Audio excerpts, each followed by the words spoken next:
Bonsoir à tous, bonsoir toute la communauté Facebook, toute la communauté YouTube, bonsoir à tous, parents, enfants, éducateurs, dans le monde professionnel, dans les écoles, à la maison.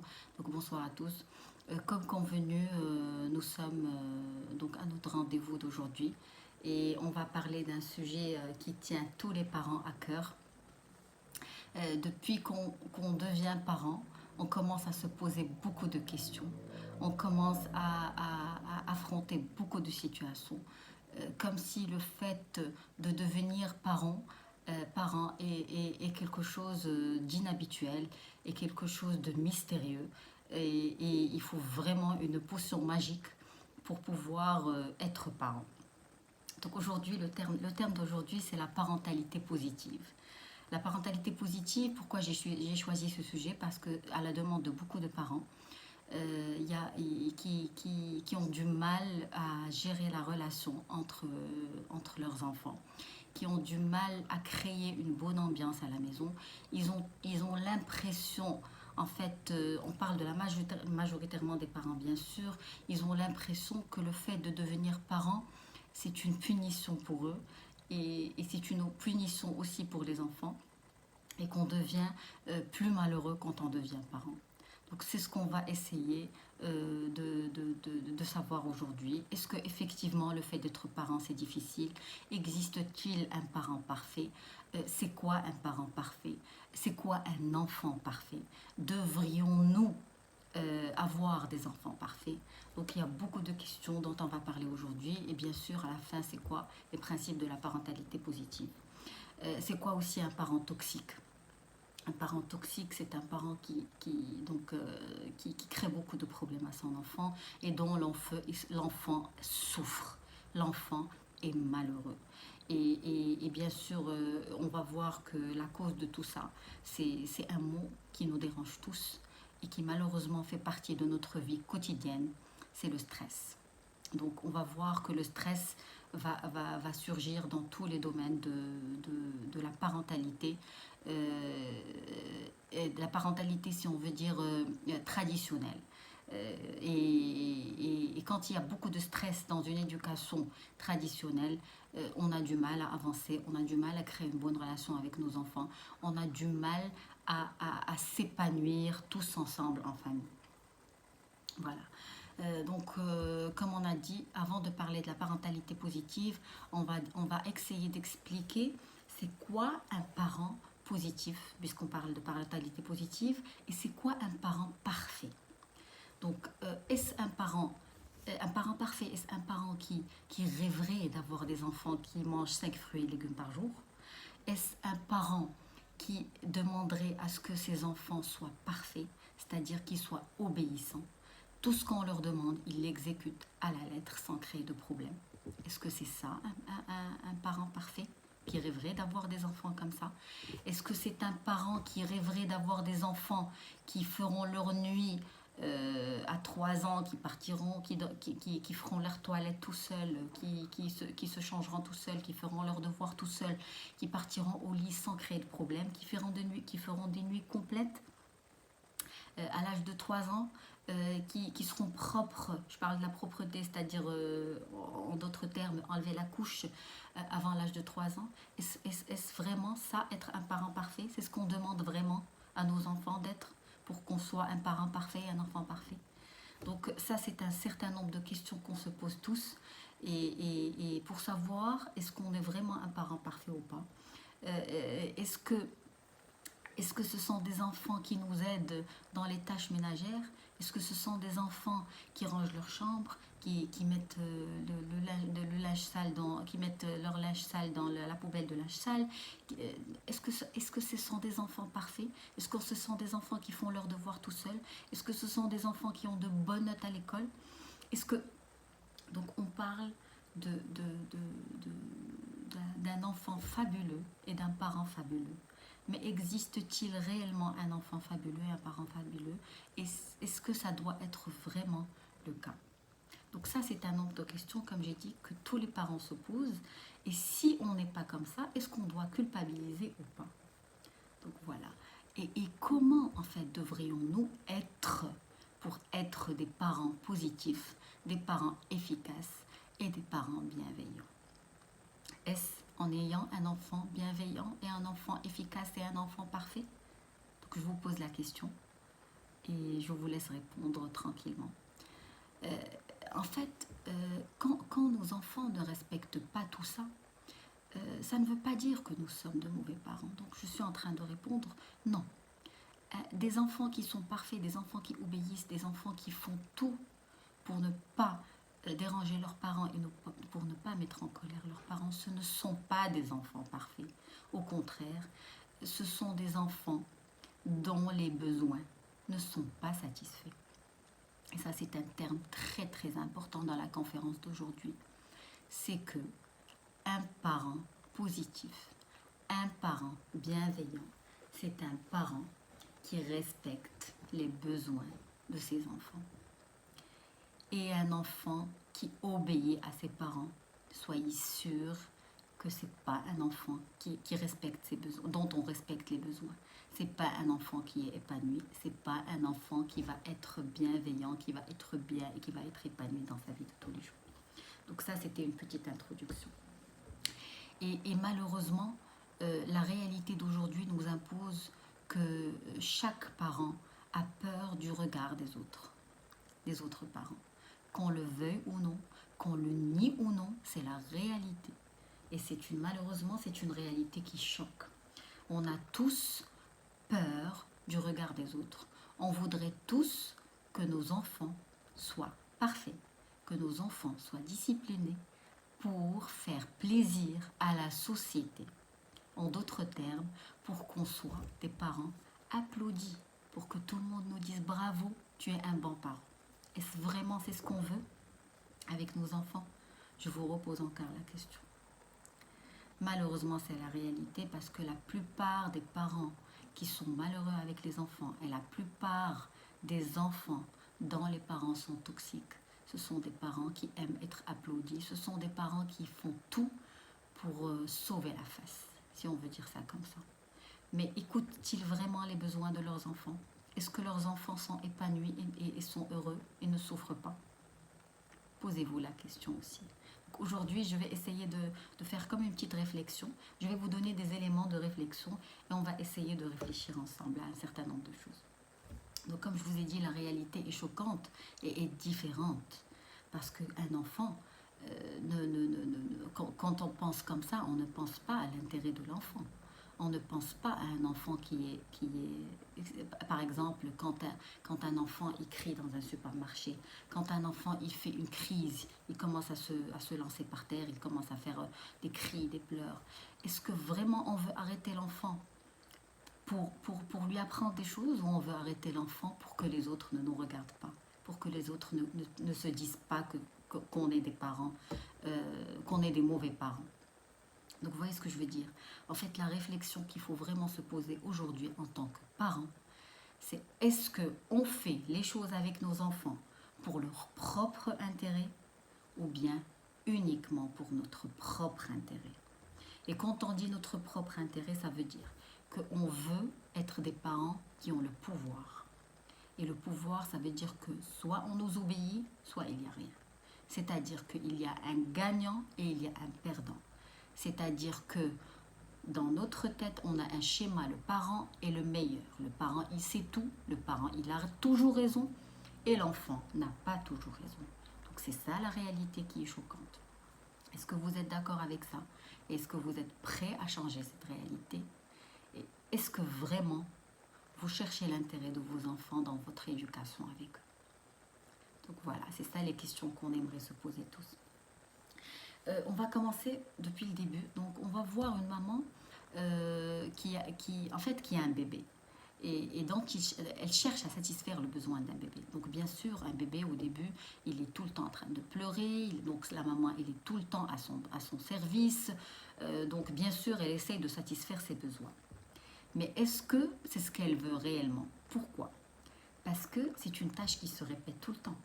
Donc, avec le temps, normalement, quand on travaille dans un bureau, quand on finit une tâche, on sent une certaine fierté. Mais avec un bébé, est-ce que c'est le cas? Quand on change les couches chaque jour, quand on donne un biberon chaque jour, quand on gère les cris et les pleurs chaque jour, est-ce qu'une fois que ça s'arrête, est-ce qu'on est fier? Non. Pourquoi? Parce que ça s'arrête, ça se répète, ça se répète, ça se répète. Et c'est fatigant pour la maman. Donc c'est quelque chose qui est épuisant pour la maman. Pourquoi je dis ça? Parce qu'une maman, elle a toujours l'instinct, si on veut, de répondre aux besoins de son enfant. Mais quand elle sent qu'elle est épuisée, qu'est-ce qu'elle pourrait faire? En fait, c'est ça l'éducation. Quand on est épuisé en tant que parent, qu'est-ce qu'on aimerait faire? Voilà, il y a un besoin de l'enfant, on essaie de le satisfaire, mais quand même ça fatigue. Donc qu'est-ce qu'on pourrait faire? En fait, il existe une solution dont tous les scientifiques se sont mis d'accord, c'est de créer un certain équilibre entre tout ce qui est émotion négative et tout ce qui est émotion positive. Quand on dit émotion négative, c'est gérer les cris, gérer les pleurs, la fatigue, le stress de la maman. Elle a beaucoup de choses à faire, elle a beaucoup de tâches à faire. Ça, c'est les émotions négatives. Mais pour créer des émotions positives, il y a beaucoup de choses qu'on peut faire pour créer un certain équilibre. Qu'est-ce qu'on pourrait faire? Heureusement, c'est faire des câlins, des bisous à son petit bébé. C'est de le caresser, c'est de lui sourire. Et il nous rend le sourire, donc ça nous fait plaisir. Donc en fait, qu'est-ce qu'on essaie de créer? C'est d'augmenter le réservoir d'amour et d'émotions positives envers nos enfants. Et ça ne s'applique pas seulement avec un bébé, mais ça s'applique aussi avec un enfant. Donc quand on sent qu'il y a beaucoup d'émotions négatives, quand on ne peut pas arrêter ces émotions négatives, en fait, on peut les remplacer par des émotions positives et ça va créer un certain équilibre. Et donc, ça va, en fait, ça va un peu réduire le stress, ça va un peu réduire, si on veut, la souffrance des parents et des enfants. Donc, ce qu'on peut faire pour créer des émotions positives, comme j'ai dit, c'est de créer de l'amour, c'est de créer des jeux avec des enfants, c'est d'écouter de la musique, c'est d'inventer des jeux, donc on peut faire beaucoup de choses, c'est de leur faire des câlins, des bisous quand on les sent en colère, quand on les sent stressés. Donc toujours, je suis sûre que chaque parent va trouver un moyen de créer des émotions positives avec les enfants. Une fois qu'on sent qu'il y a de la tension, qu'il y a de la colère, qu'il y a du stress. Et ça, c'est ce qu'on appelle cet équilibre, c'est ce qu'on appelle l'intelligence émotionnelle. C'est-à-dire qu'on essaie de gérer au mieux ce qu'on peut nos émotions pour créer un équilibre entre la raison et l'émotion. Et ça, c'est l'intelligence émotionnelle. C'est pour ça qu'aujourd'hui, on demande à ce que l'intelligence émotionnelle soit enseignée à l'école. Et ça, c'est très important. Pourquoi? Parce qu'on ne peut pas, découvrir ça une fois qu'on est parent. Il faut apprendre ça quand on est jeune. C'est très important. Déjà, pour pouvoir être parent et pour pouvoir suivre, il faut connaître des choses. Il faut se connaître. Et quand on ne connaît pas nos émotions, croyez-moi, on ne se connaît pas parce qu'on est un être humain émotif. C'est la réalité. Chaque parent, chaque adulte, chaque personne est une personne émotive, est une personne qui utilise beaucoup les émotions. Et si ces émotions ne sont pas libérées, la personne, elle va souffrir. La personne, elle ne va pas être bien. C'est normal. Donc c'est pour ça qu'il y a des parents, on dit qu'ils sont toxiques, mais ce sont des parents aussi qui souffrent. Et quand il y a un parent qui souffre, automatiquement, il y a un enfant qui souffre. Parce que la relation, c'est pas ça. La relation n'est pas bien gérée, l'ambiance n'est pas là, l'harmonie n'est pas là. Donc, il y a un qui a le pouvoir et l'autre qui est soumis. Donc, il y a un déséquilibre dans la relation de parent-enfant. Voilà, donc là, on a parlé de la notion de besoin. Et c'est très, très important.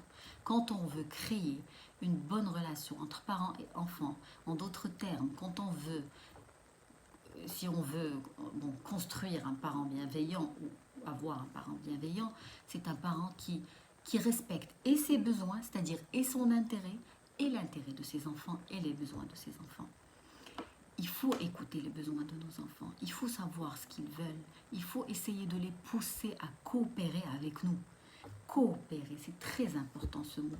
Parce qu'on ne cherche pas un gagnant-perdant, on cherche de la coopération. Et dans la coopération, qu'est-ce qu'il y a? Il y a un gagnant et un gagnant. Donc le parent est gagnant et l'enfant est gagnant.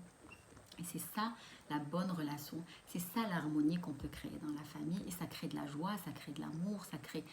Et quand on crée de l'amour, en fait, c'est on crée En fait, l'ocytocine, c'est l'hormone de l'amour et du plaisir. Quand on fait des câlins, quand on fait des bisous, quand on raconte des blagues, quand on joue, on joue à une société, on augmente le réservoir d'amour, c'est-à-dire le taux d'ocytocine dans le corps. Et qu'est-ce qu'on réduit? On réduit le taux de cortisol, c'est-à-dire le stress.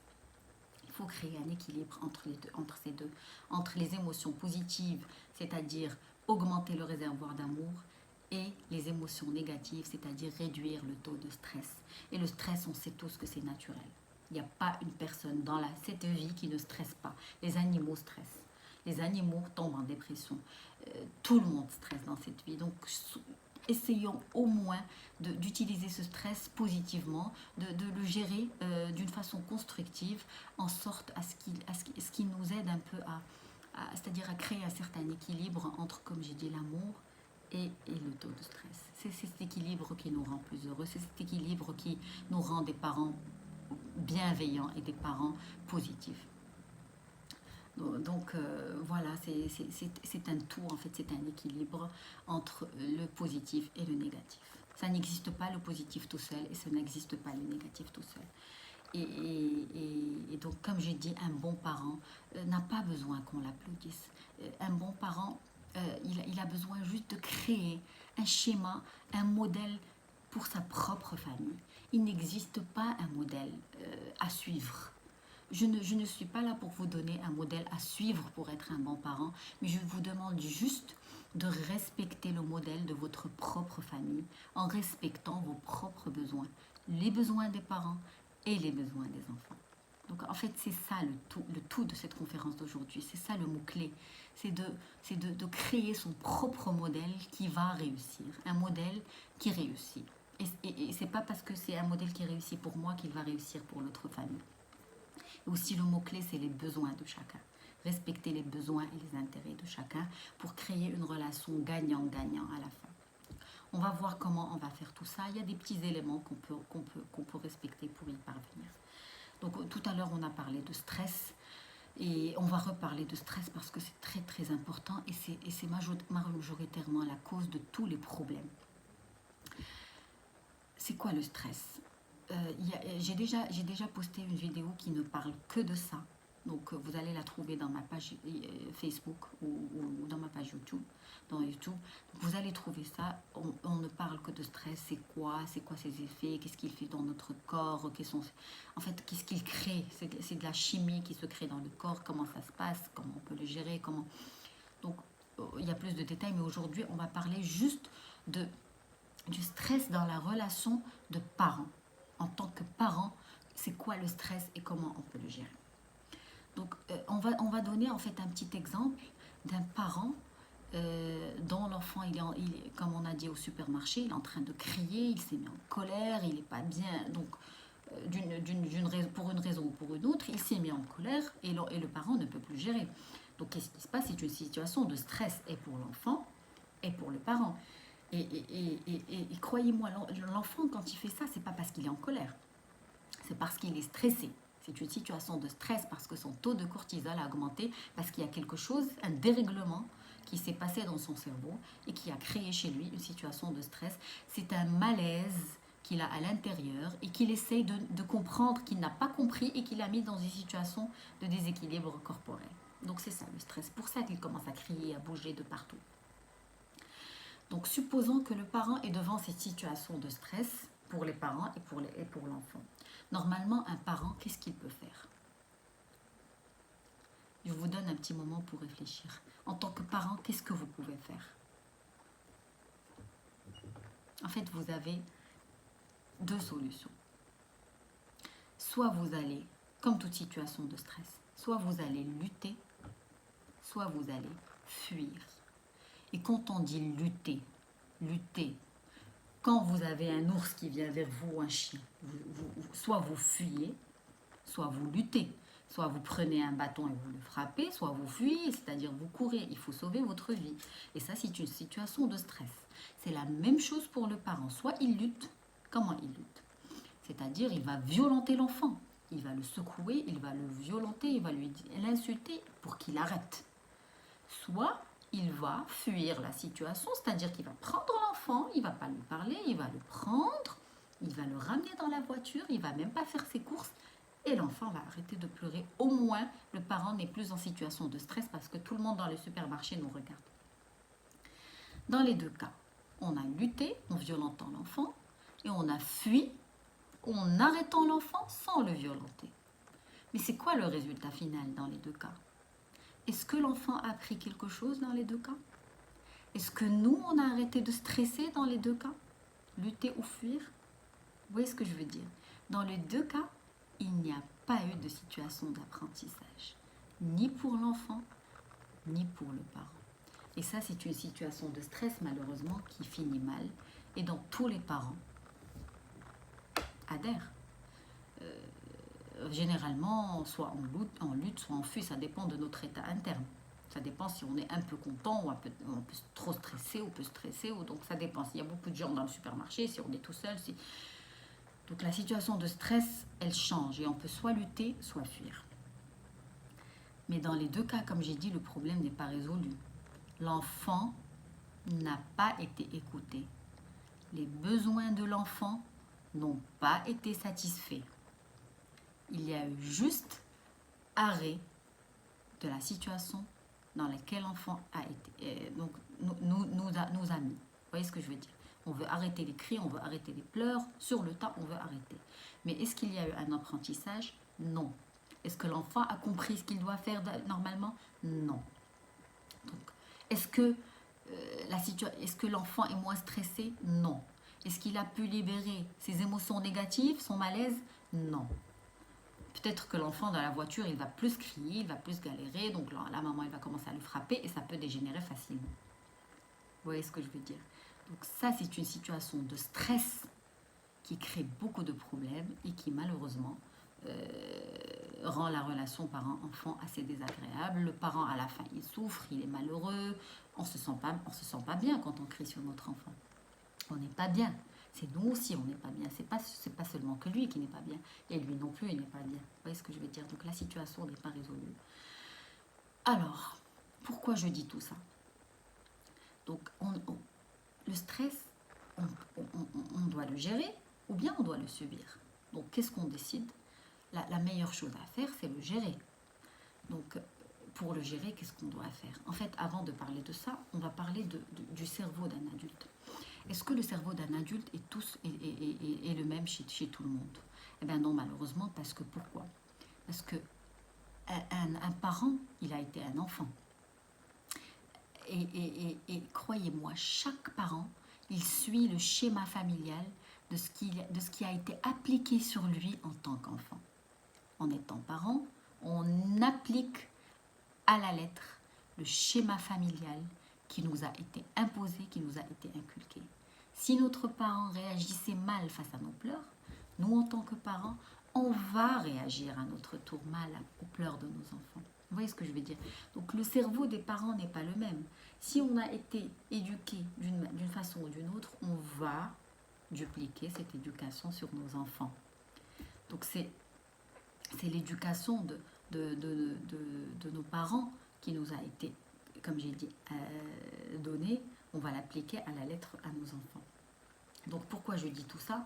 Parce que donc on n'est pas tous de la même manière et on ne gère pas notre stress de la même manière. Donc ce qu'on conseille aujourd'hui aux parents, c'est de faire des choses qui vont nous permettre de réduire le stress. Et heureusement, il y a une bonne nouvelle, c'est que ce schéma familial, il n'est pas figé à 100%, on peut le guérir. On peut changer les choses et ça, je pense que c'est une très très bonne nouvelle. Alors comment on peut faire? Il y a beaucoup de choses qu'on peut faire pour réduire le stress. Il y a la méditation, c'est-à-dire les exercices de relaxation. Il y a la respiration profonde. Il y a soit on peut faire appel à un coach, à un psychologue, soit on peut faire du développement personnel, soit on peut faire beaucoup de sport, donc d'une façon ou d'une autre, on doit réduire ce stress, on doit le gérer.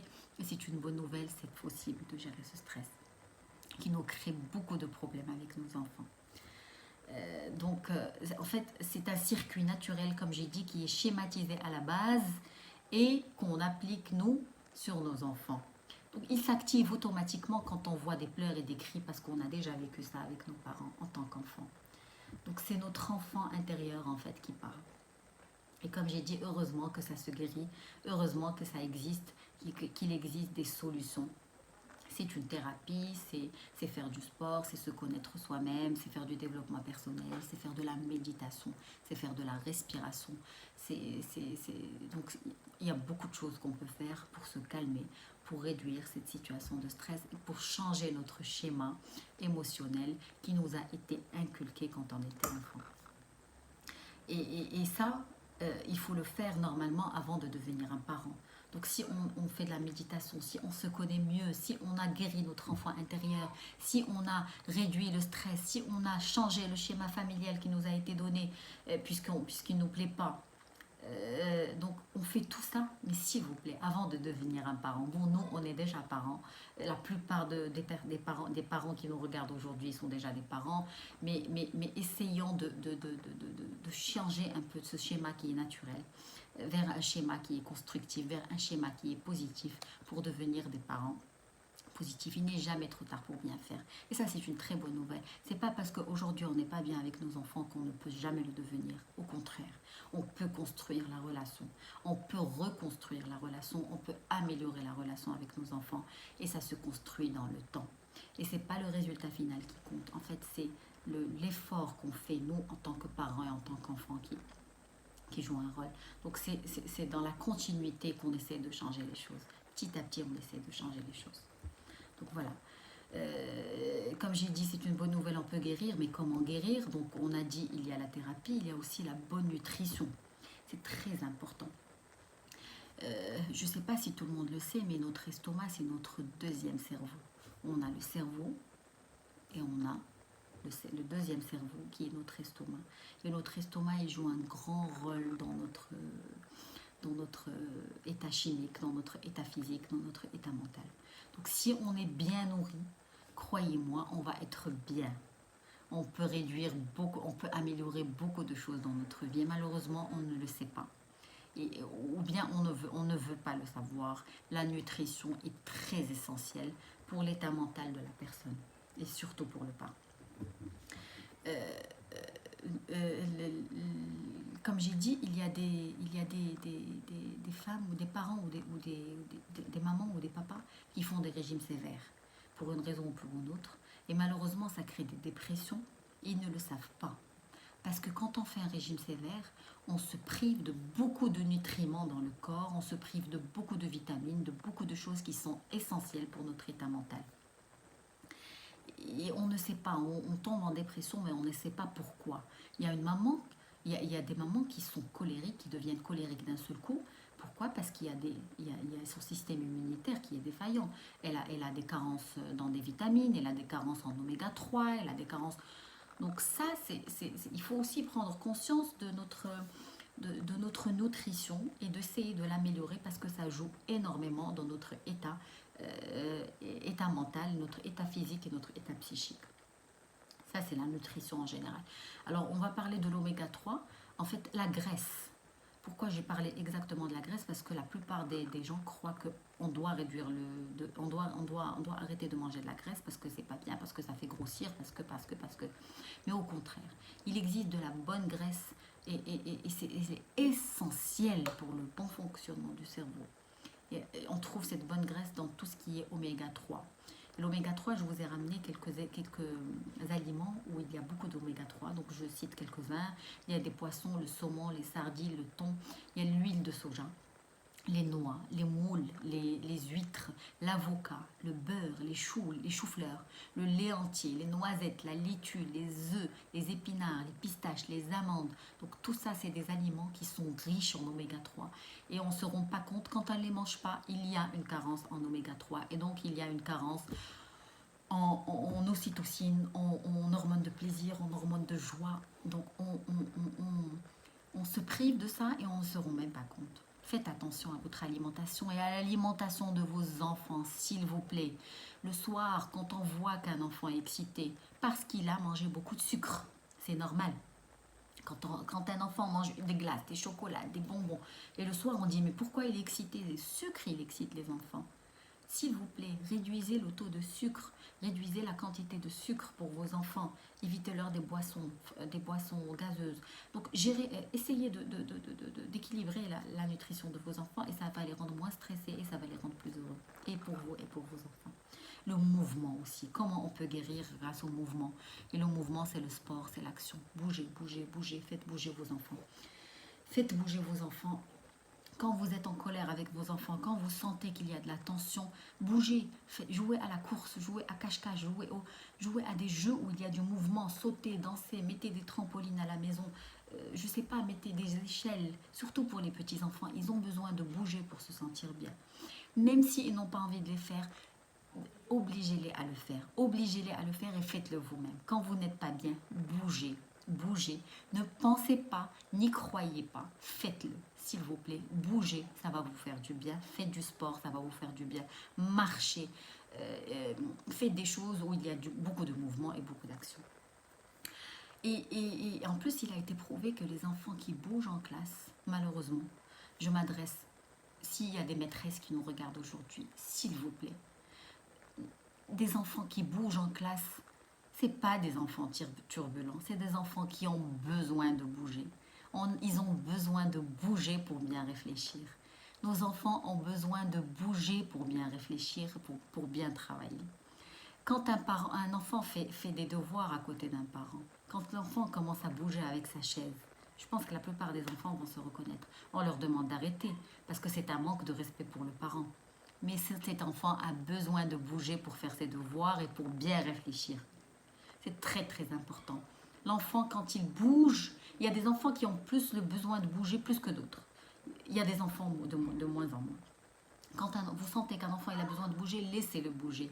Ça lui fait plaisir, ça le rend plus heureux, ça l'aide à réfléchir, ça l'aide à être bien, ça l'aide à être épanoui. Donc s'il vous plaît, bougez. Alors je récapitule, pour guérir de ce stress, de ce malaise qu'on a, donc c'est la bonne alimentation, c'est le mouvement, on doit essayer de bouger, c'est la thérapie. La thérapie, en fait, il y a beaucoup de sortes de thérapies. C'est comme je vous ai dit, soit de la thérapie personnelle, c'est-à-dire on fait du développement personnel, on se connaît, on s'écoute, on se fait du bien, c'est de la thérapie, on se connaît, on essaie de se connaître, de connaître ses forces et ses faiblesses. Il y a aussi des thérapies par la méditation qu'on peut faire tout seul, par les exercices de respiration, les exercices de relaxation. Donc il y a beaucoup de thérapies, beaucoup de méditations qu'on peut faire pour réduire son état de stress. Et il faut se connaître. C'est ça le rôle de la thérapie, c'est que ça nous aide à nous connaître. Et quand on sait qui nous sommes, on va savoir comment réagir avec nos enfants et qu'est-ce qu'on doit faire avec nos enfants. Alors, le but de tout ça, c'est quoi? C'est d'aider nos enfants, n'est-ce pas? Donc, c'est d'améliorer la relation avec eux et pour qu'ils soient aussi heureux. Donc, comment les aider à mieux grandir, à être plus épanouis? Alors, on donne l'exemple d'un enfant qui a cassé un verre. Il avait un verre dans la main, il l'a versé, il l'a cassé.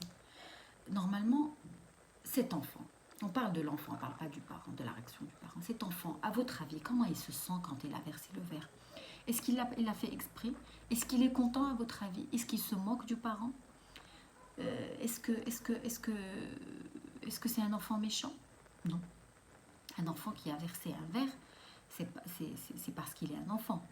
Et croyez-moi, un enfant, il se sent mal à l'aise, il est gêné quand il verse un verre, quand il casse un verre, quand il verse de l'eau, quand il verse un jus. Donc il est gêné. Donc qu'est-ce qu'il veut faire cet enfant? En fait, il veut réparer ce qu'il a fait. Et nous, en tant que parents, qu'est-ce qu'on fait? Comment on réagit? On lui crie dessus, on lui dit tu fais toujours ça, tu es maladroit, pourquoi tu fais ça? Donc on n'aide pas l'enfant à réparer ce qu'il a fait, mais lui, sa bonne volonté, c'est de réparer ce qu'il a fait. Donc, s'il vous plaît, en tant que parent bienveillant et parent positif, c'est essayer d'aider vos enfants à réparer ce qu'ils ont fait. C'est mieux que de les juger et de les blâmer et de les violenter. Par exemple, quand l'enfant verse, dans notre cas, quand l'enfant verse de l'eau par terre, qu'est-ce qu'on pourrait lui dire au lieu de lui crier dessus et lui dire qu'il est maladroit? On peut lui dire qu'il y a une éponge dans la cuisine. Si tu veux réparer, essuyer, tu peux le faire. Vous voyez ce que je veux dire? Donc, aider l'enfant, donnez-lui l'occasion de se réparer, de faire des petites réflexions pour réparer les choses lui-même. pour réparer ses erreurs, parce que aussi ça le gêne aussi, ça ne vous gêne pas que vous, ça gêne l'enfant aussi. Il a besoin de faire sortir ses émotions. Il a besoin de réparer ce qu'il lui fait. Ça le responsabilise, ça le rend moins coupable, ça le rend plus autonome. Ça lui apprend des choses en fait. Et le rôle de tout ça, c'est d'apprendre à nos enfants des choses, c'est de les aider à grandir. Alors, je vais utiliser juste un petit moment pour parler de la figure d'attachement, parce que c'est très très important. C'est quoi une figure d'attachement? Pourquoi en fait l'enfant, pourquoi la plupart des enfants réagissent bizarrement quand ils sont avec leur maman et pas avec leur papa et pas avec d'autres personnes? Je pense que beaucoup de mamans vont se reconnaître. On se dit toutes que quand nos enfants sont avec nous, ils sont différents, ils sont bizarres que quand ils sont avec leur papa ou leur grand-mère.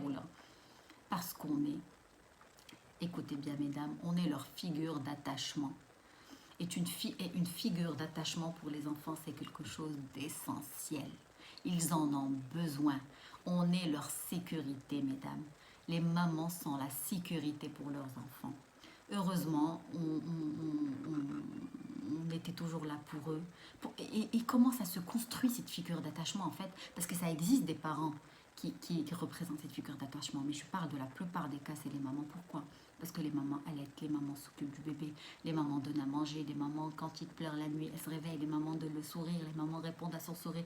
Donc on est tout le temps là, dans ses malheurs et dans ses bonheurs, comme t'en dit l'enfant. Et on devient sa sécurité, on devient sa figure d'attachement. C'est pour ça qu'on a l'impression que tout le temps, nos enfants, quand ils sont avec les mamans, ils sont plus turbulents. Et on se pose tous la question pourquoi? Parce qu'on est leur figure d'attachement, on est leur sécurité. Quand ils sont là, ils ont besoin de faire sortir des choses, des émotions positives, des émotions négatives. Ils ont besoin d'être eux-mêmes, ils ont besoin de grandir, ils ont besoin de réagir. C'est pour ça. Donc ça, c'était juste une petite parenthèse. C'est pour ça que les enfants sont plus turbulents avec les mamans qu'avec les papas. Je ne dis pas que ça n'existe pas des enfants qui sont plus turbulents avec les papas, mais la plupart du temps, c'est avec les mamans que ça se passe.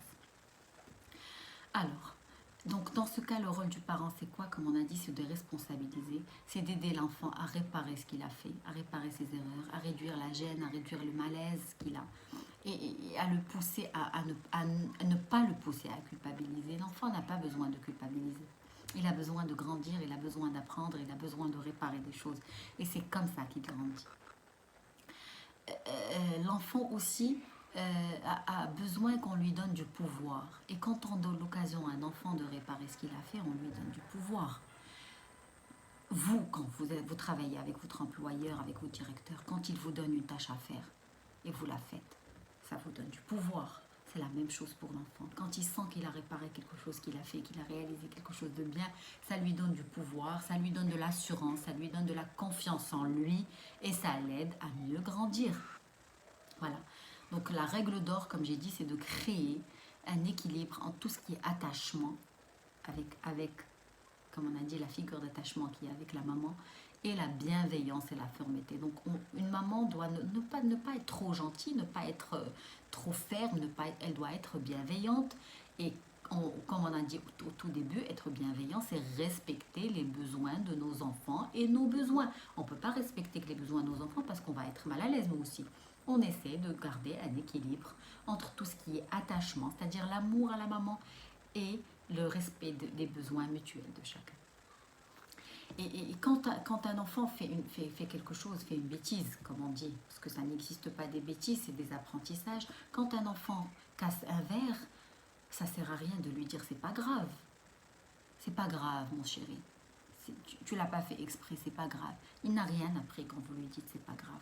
Parce que vous lui avez pas justement donné l'occasion de réparer ce qu'il a fait. Vous lui avez pas expliqué qu'est-ce qu'il faut faire dans les prochains cas et que c'est normal que ça se passe parce qu'il y a un enfant, parce que ça peut arriver à tout le monde. Donc essayez de communiquer avec vos enfants. La communication positive aussi, c'est très important dans la parentalité positive et bienveillante. Communiquez avec vos enfants, expliquez-leur le bien du mal. Ils comprennent, les enfants. J'ai déjà dit ça dans une autre vidéo.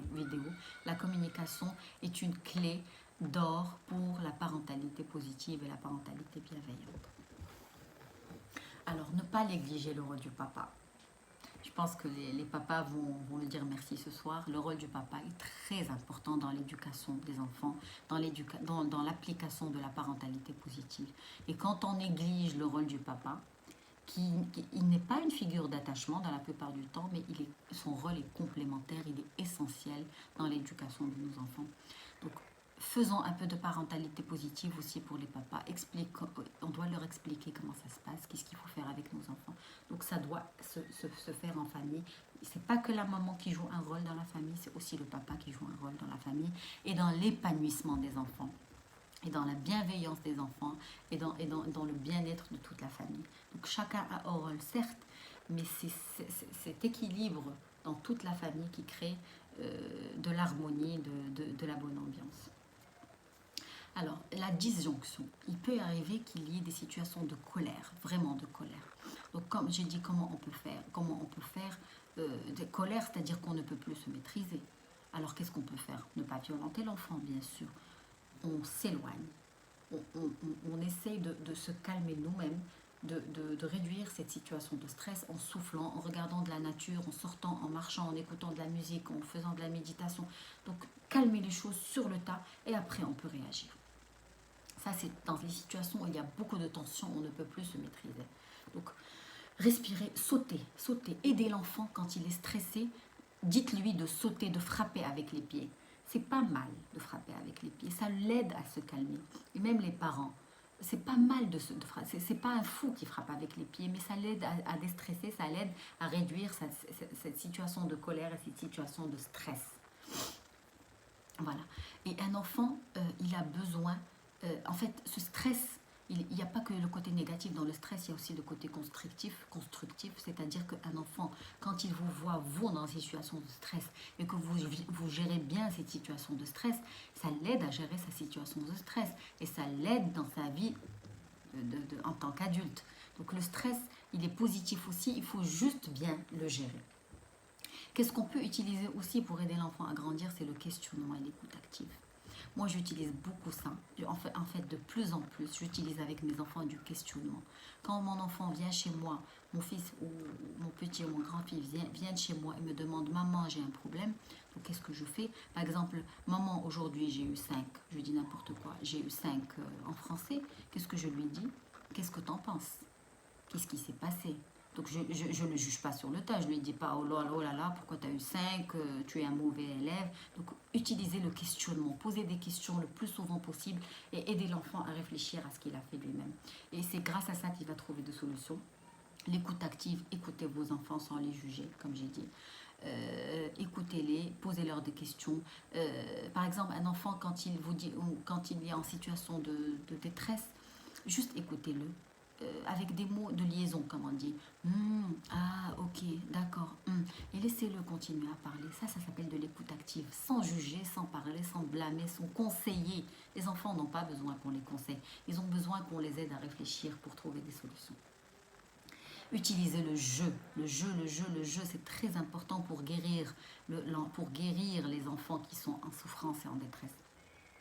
Par exemple, un enfant qui a très peur du noir. Qu'est-ce qu'on pourrait faire? On pourrait créer un jeu pendant que l'enfant joue. On pourrait créer un jeu, petit ou grand. Tous les enfants aiment jouer. On prend une peluche, on prend une chambre, une petite maison, on met du noir à l'intérieur, je ne sais pas, on la ferme, on met le doudou à l'intérieur et on dit « Ouais, il fait noir, qu'est-ce qui se passe pour le doudou? À ton avis, qu'est-ce qu'il ressent? Qu'est-ce qui se passe? Qu'est-ce qu'il peut faire pour réduire sa peur? Est-ce qu'il a peur? Est-ce qu'il n'a pas peur ?» Et donc ça, c'est une situation avec le jeu. On peut aider l'enfant à réduire son problème, à réduire le fait d'avoir peur, le fait d'avoir peur d'un chien, le fait d'avoir peur du noir, le fait de... Donc les enfants ont beaucoup de situations où ils ont peur, où ils stressent, aidons-les à gérer ça grâce au jeu. Alors, maintenant on passe au principe de la parentalité positive. Donc je vous ai parlé de tout ça, mais maintenant je vais vous donner des petits éléments pour les principes. Ce sont les principes de la parentalité positive. Ce sont des choses qui vont nous aider, en fait, si on les applique, qui vont nous aider à être des parents positifs. Et en fait, c'est un changement de la vision de la chose. On va changer notre vision, la façon avec laquelle on voit les choses. Donc, l'enfant, il faut se dire, pour être un parent positif, il faut se dire que l'enfant est bon par nature. L'enfant est bon par nature. Il n'y a pas un mauvais enfant. L'enfant ne n'est pas mauvais, mais c'est malheureusement à cause des punitions qu'on lui dit, à cause des interdictions, il commence à se confronter avec lui-même, il commence à se confronter avec nous. On croit que c'est un enfant méchant, mais l'enfant de nature, il est empathique, il est gentil, il est bon. Il aime respecter, il aime faire, il a de bonnes intentions, un enfant.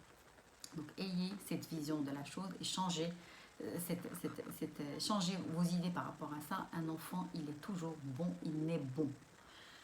Le respect de l'enfant en tant que personne. Un enfant, c'est pas parce qu'il est petit qu'il n'est pas une personne en tant que telle.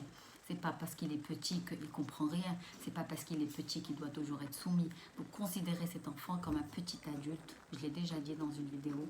Un petit adulte à part entière, et considérez-le, respectez-le en tant que tel. Respectez son rythme de développement. Respectez ses émotions.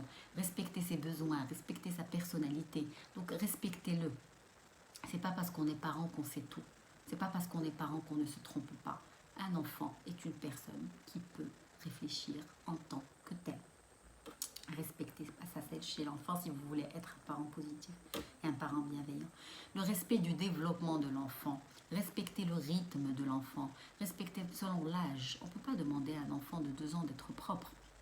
On ne peut pas demander à un enfant de 2 ans de parler normalement. On ne peut pas demander à un enfant de 2 ans de compter de 1 jusqu'à 10.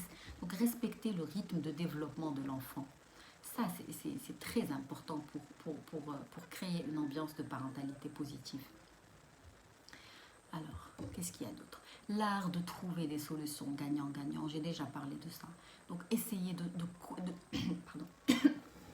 Essayez de pousser vos enfants à coopérer avec vous, à créer des... Quand il y a une situation de conflit avec vos enfants, asseyez-vous avec vos enfants, demandez c'est quoi les solutions qu'on peut proposer, qu'ils peuvent proposer. On essaie de trouver des solutions gagnant-gagnant sans qu'il y ait un gagnant et un perdant. Encouragez la responsabilisation et l'autonomie. Comme j'ai dit, aidez vos enfants à réparer leurs erreurs. Aidez vos enfants à réfléchir sur leurs problèmes. Aidez les enfants à trouver des solutions à leurs problèmes eux-mêmes. Et ça crée de l'autonomie, ça crée de l'assurance, ça crée de la confiance en soi. Voir le verre à moitié plein, je pense que tout le monde le sait ça, c'est que positivez plus que vous négativez. Voyez le bon côté des choses, toujours. Il y a toujours un bon côté des choses. Un parent positif, est-ce un parent parfait? Existe-t-il un parent parfait? La vérité, après tout ce qu'on a entendu aujourd'hui, je ne pense pas. Parce qu'après tout ce qu'on a dit, et après tout ce qu'on va essayer de faire à partir d'aujourd'hui, tous en tant que parents, ça ne veut pas dire qu'on est un parent parfait. Il y a toujours des embûches, il y a toujours des lacunes, il y a toujours des carences dans notre relation. On essaie d'améliorer les choses. Le plus important, c'est d'encourager l'effort des parents et des enfants dans une démarche constructive et positive, dans une éducation constructive et positive qui donne des résultats dans le temps. On ne cherche pas un résultat final, mais il y a toujours une amélioration de la relation parent-enfant. Considérer la parentalité positive comme une langue, c'est-à-dire plus on la pratique et plus ça donne de bons résultats et plus on la parle. Quand on veut apprendre l'anglais, on pratique l'anglais, on parle mieux l'anglais. Donc c'est pareil pour la parentalité positive. Utilisez-la, utilisez juste chaque jour, matin, midi et soir. Notez des petits trucs que vous pouvez utiliser avec vos enfants et essayez de voir ça donne quoi comme résultat. Et est-ce que ça évolue ou pas? Essayez de vous adapter. Comme je vous ai dit, il n'y a pas de modèle parfait pour un parent. Il n'y a pas de parent parfait, il n'y a pas de modèle de parent parfait. Chaque parent, chaque famille a son propre modèle qui respecte ses propres besoins et ses différences. Je pense que ça fait 50 minutes qu'on parle. Je pense que je vous ai donné plus ou moins des petites réflexions. Moi, je donne toujours des petites réflexions. Je ne donne pas de conseils. Je ne donne pas de modèle de potion magique pour faire les choses. Mais je vous pose des questions pour vous pousser à réfléchir à votre propre modèle familial qui va réussir pour vous et pas pour une autre famille. Et pourquoi on fait tout ça? Pourquoi de la parentalité positive? Pourquoi on essaie de parler de la bienveillance? Pourquoi changer l'éducation traditionnelle? Pourquoi ça n'a pas marché? Tout simplement pour une seule chose, c'est la relation. c'est améliorer la relation entre les parents et les enfants. Et ça, c'est quelque chose qui dure des années, des années, des années. Améliorer la relation avec nos enfants, ça doit être notre premier objectif de tout ce qu'on fait avec nos enfants. C'est de créer la relation. Ne demandez pas à ce que vos enfants aient 10 sur 10 dans toutes les matières, toutes les années. Ça ne sert à rien. Ça ne va pas les rendre plus intelligents. Mais ce qui est bien, c'est de les rendre plus épanouis, de les rendre plus bienveillants, de créer un épanouissement de toute la famille et de créer une meilleure relation entre nos parents et nos enfants. Et je pense que ça, c'est le but ultime de tout ce qu'on fait dans notre vie. C'est d'être heureux et de chercher notre bonheur et notre épanouissement personnel. Voilà, je pense que, heureusement, j'ai parlé vite parce que ça prend quand même du temps pour parler un peu de tout.